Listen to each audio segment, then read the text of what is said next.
Cube Radio. En direct à LCN. Allons trouver Mario Dumont et Emmanuel Latraverse qui sont avec nous. La hausse du salaire des élus. Bon, c'est pas la première fois qu'on en parle. Ça fait encore beaucoup réagir aujourd'hui à Québec. C'est une hausse de 30 donc 30 000 de plus. Il faut ajouter l'allocation des dépenses d'environ 38 000, un peu plus de 38 000 Le gouvernement croit que c'est nécessaire pour attirer des candidats de qualité. Si on regarde le salaire des autres élus dans les autres provinces canadiennes, advenant le fait qu'on accorde cette augmentation de salaire, les élus du Québec se retrouvent être ceux qui gagnent le mieux dans toutes les provinces canadiennes.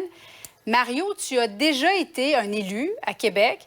On dit que le travail des élus à Québec est plus intense que les autres élus dans les autres provinces canadiennes. Est-ce que c'est vrai? C'est une évidence. C'est oui, une évidence, pourquoi? absolument. Parce que, pour la simple raison que les députés, c'est le premier Parlement des Québécois, c'est le Parlement du Québec. Ailleurs au Canada, le premier Parlement, le premier gouvernement, c'est Ottawa. Donc, je pense que... Mais est-ce que ça justifie la paye? Je pense que oui, c'est vrai. Est-ce que ça justifie la paye? C'est parce que quand on regarde la paye, il faut aussi regarder l'Ontario, la Colombie-Britannique, c'est des provinces beaucoup plus riches là, que le Québec. Donc, le salaire moyen est plus élevé, etc. Donc, c'est pour ça que ça... Donc, on deviendrait la province où les députés sont le plus payés. Donc, c'est pas plus que des provinces plus riches. Donc, c'est pas banal. Beaucoup moins que le fédéral, parce que là, depuis Jean Chrétien, lui, en partant, il avait augmenté le salaire considérablement. Bon, la comparaison doit peut-être plus se faire, et c'est celle qui a été faite à l'intérieur de la fonction publique québécoise. Tu dis, où est-ce que les élus, à travers tous les autres fonctionnaires, sous-ministres, directeurs régionaux de ministères, où est-ce que les députés doivent se situer? C'est davantage là que ça s'est placé. Et quand on le place comme ça, le 130 000, il n'est pas ridicule. Ce qui est bizarre dans le processus actuel, c'est d'avoir fait juste ça. Le même genre d'augmentation avait été proposé par l'ex-juge de la Cour suprême, Claire Lheureux-Dubé, il y a 10 ans. Mais elle le faisait dans une réforme globale où les députés contribuaient davantage à leur régime de retraite. C'est un ensemble. Là, on augmente juste la paye, puis on ne touche pas à tout le reste. Emmanuel, c'est rare qu'on s'oppose quand même à une augmentation de salaire. Soyons honnêtes. Il y a plusieurs députés Québec solidaire, Parti québécois, qui ont soulevé un certain malaise en lien avec cette augmentation-là. Est-ce qu'ils ont raison d'être mal à l'aise? Oui, je pense que oui, à cause de la façon dont ça a été fait. L'enjeu, c'est pas la valeur de l'augmentation de salaire et si c'est justifié d'augmenter le salaire de nos députés.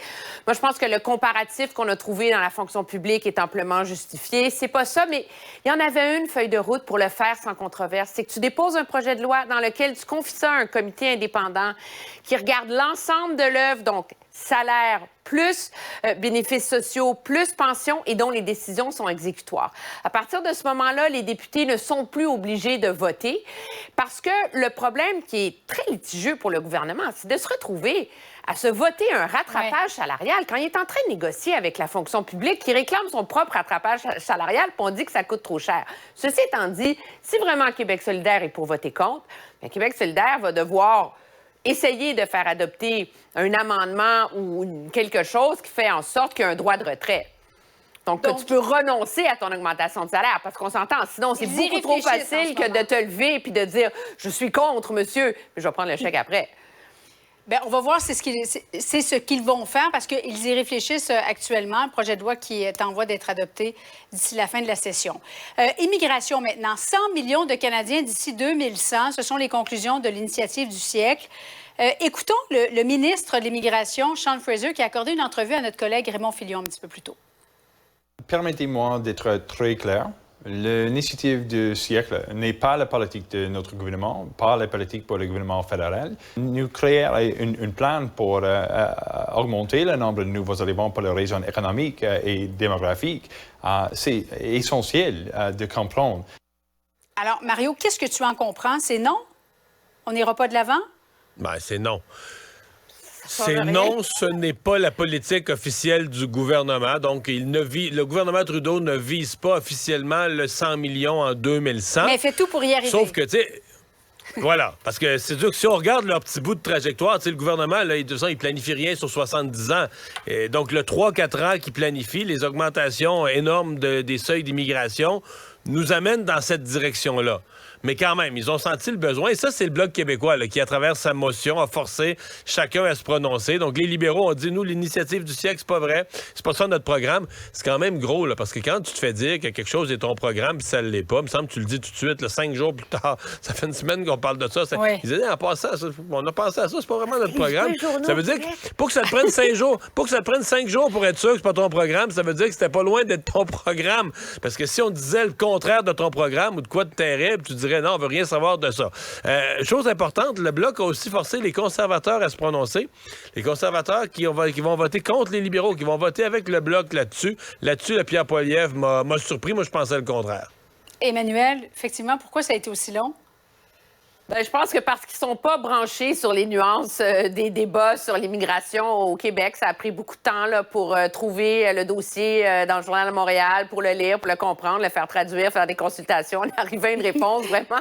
Je veux dire, je pense que c'est aussi simple que ça. Ceci étant dit, sur l'initiative du siècle, là, le gouvernement n'a pas besoin de ça pour aller de l'avant avec son immigration massive. Là. Justin Trudeau a cette vision en tête depuis le début. Elle a été validée par son Conseil économique. Puis quand on regarde le rythme d'augmentation de l'immigration d'année en année au Canada depuis qu'il est au pouvoir, on se rend pas loin de 100 millions de toute façon à ce moment-là. Donc, je pense que pour le gouvernement, c'était peut-être... C'est sûr que c'est un slogan utile, mais je suis pas sûre qu'en misant sur l'initiative du siècle, le Bloc a vraiment réussi à forcer les partis à se positionner sur le fond du problème, qui est comment assurer la survie de la nation québécoise et la prospérité du français dans un Canada où l'immigration est très, très grande. Donald Trump, qui était à CNN hier dans un échange télévisé avec des électeurs majoritairement républicains, il y avait quelques indécis, mais surtout des républicains. Il a été fidèle à lui-même. Là. Il a multiplié les coups d'éclat, refusé d'admettre qu'il avait perdu l'élection de 2020, a insulté la journaliste, affirmé même qu'il allait gracier ceux et celles qui ont fait partie de l'assaut du Capitole. Mais aujourd'hui, Mario, c'est beaucoup CNN qui est critiqué, non? Avec raison. Avec raison. Il n'y avait aucun contenu, il n'y avait rien d'intéressant dans cette affaire-là hier. Ça a été un pur cirque. Et un cirque qu'a organisé CNN pour ses codes d'écoute, parce que le poste est en forte baisse de ses codes d'écoute. Et même, j'oserais dire, en tant qu'être dur avec CNN, je pense même que CNN pour avoir Trump, pour amener Trump sur son plateau pour faire des codes d'écoute, a négocié le public, a vendu l'idée que le public allait être pro-Trump. Alors, c'était... Écoutez, l'animatrice lui parle, qui a été condamnée pour agression sexuelle par un jury là, au cours des derniers jours. Le public rit, le public trouve ça drôle, ça en dit long. Alors, CNN mérite les critiques qu'elle reçoit aujourd'hui pour le cirque qu'elle a organisé. Oui, c'est pas un hasard si ça s'est tenu au New Hampshire, Emmanuel. Non, parce que c'est un bassin important dans la course à l'investiture. La leçon de l'élection de 2016, c'est la complicité passive des médias dans la création du phénomène Trump. C'est désolant que 6 ans plus tard, CNN joue le jeu de la contribution active, justement, quitte à discréditer son réseau pour y arriver. Là. Mario Dumont, Emmanuel Latraverse, merci beaucoup. Au revoir. Ah voilà, c'est ce qui complète